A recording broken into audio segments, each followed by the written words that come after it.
Hello lads, ladies, gents, ladetts, whoever, whatever, welcome back to another video. Back during the 7th generation of consoles, FPS games dominated the sales charts. However, this was mostly Call of Duty and Battlefield, but it didn't mean some hidden gems didn't happen to fall through those cracks. That's where today's game comes in. TimeShift, a sci-fi time-bending FPS that sees you, John TimeShift, attempting to save the world. But more on this in a little bit. Releasing in late 2007, after a bit of a rocky launch thanks to some delays, TimeShift did launch to fairly average reviews from critics, but given developers Saber Interactive would bounce between publishers from Atari to Sierra, it did better than some other games from the time. With this said, I did say this game is a bit of a hidden gem. So why is that the case? Well, let's jump into it and find out.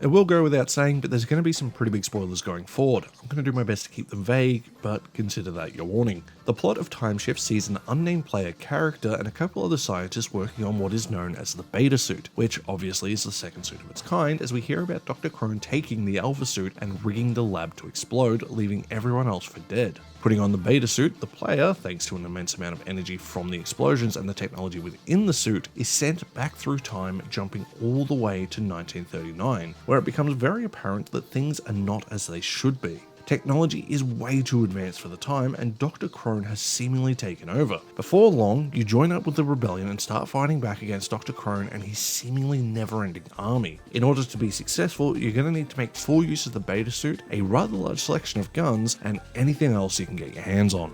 Now, mechanically, being an FPS by default, TimeShift doesn't really have a crazy amount of things going on, especially for an FPS from 2007 compared to today's standards. However, we do get access to 3 different time-related powers that all share a power bar that will refill over time. From reversing time, which you'll probably use the least in combat unless you get stuck with grenades, time stop, which is typically more useful for solving environmental puzzles, and also the ability to slow down time, in which, like stop time, you will use it for puzzles. However, it will have the most use in combat as it makes you feel like you're moving faster and shooting faster, giving you the most tactical advantage you could hope for when it comes to these powers. The reason why I say this one is the most useful is because it uses the least amount of power, and it makes sense. The stronger the power when it comes to time, the more power it uses. So you definitely aren't going to be able to spam stop time like you are with being able to slow time. In what might be a bit of a downside for some, this game has you be rather squishy. You can die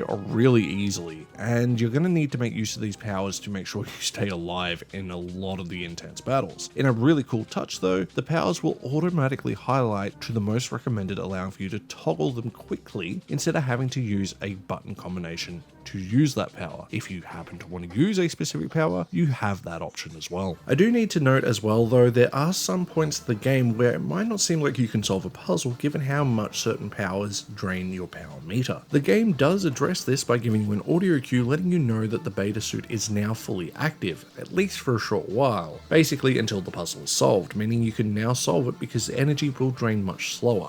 What I really like about these powers, apart from being used for more than just either combat or puzzles, is the fact that they can both make you feel incredibly powerful, all the while putting yourself in a bad spot. Using these powers means you're guaranteed to be taken out. There is a risk-reward use of these powers. It means you can't just spam them out of nowhere for nothing enemies in case harder enemies show up. But at the same time, if there's so many of them and you're feeling overwhelmed, you might need to use them to deal with the sheer number. Now, it doesn't mean there's hundreds of enemies on screen at any given time or anything like that, but once you have 4 or more enemies around, you can definitely feel the weight of their numbers over just yourself. Speaking of enemies, and although you do end up with your fair share of variety, I'm pretty sure a lot of those guys are twins. Pretty classic for a game of this time. From just your basic thugs to armored, shielded, snipers, jetpacks, heavy explosives, super fast, and more, there is enough variety here to keep things fresh throughout the entire playthrough. And as nice as that enemy variety is, where TimeShift shines in my opinion is its weapon variety itself. From an assault rifle with a grenade launcher, a pistol with either single or burst fire, a shotgun aptly named the shatter gun because its alt fire uses both barrels at once, a crossbow that shoots explosive bolts, a submachine gun that happens to use thermite laser bullets setting enemies on fire, and the surge gun,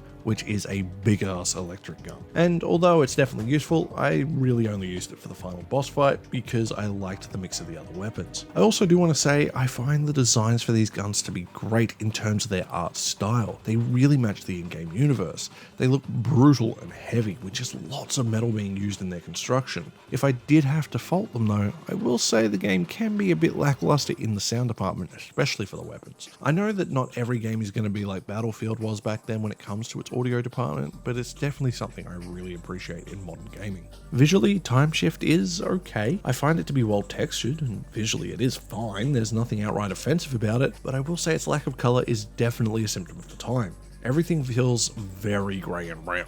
There are some moments of the game that have little visual pops or do look outright amazing, but these are few and far between. The game's soundtrack is a net positive for me as well, but like those visual flares, it isn't always around, basically only coming into play when combat is active. Don't get me wrong, I don't mind relying on ambience in order to drive a soundscape. There are plenty of games that do it. Take BioShock for example. However, I do think the game would have been better off with a more consistent soundtrack. The voice acting is a little bit flat if I had to be fair, but it's acceptable for the time. But what makes me love TimeShift in terms of its presentation is its locations we get to visit, creating such a wonderfully oppressive art style. From these destroyed cities, giant factories, fortresses, prisons, labs, and a few others, the world of TimeShift makes me want to explore it over and over again. And sadly, although there is some minor exploration, it's not really a priority of the game. You might find some ammo or a weapon down a hallway that the game might not have led you towards, but in general, you're pretty much going from A to B.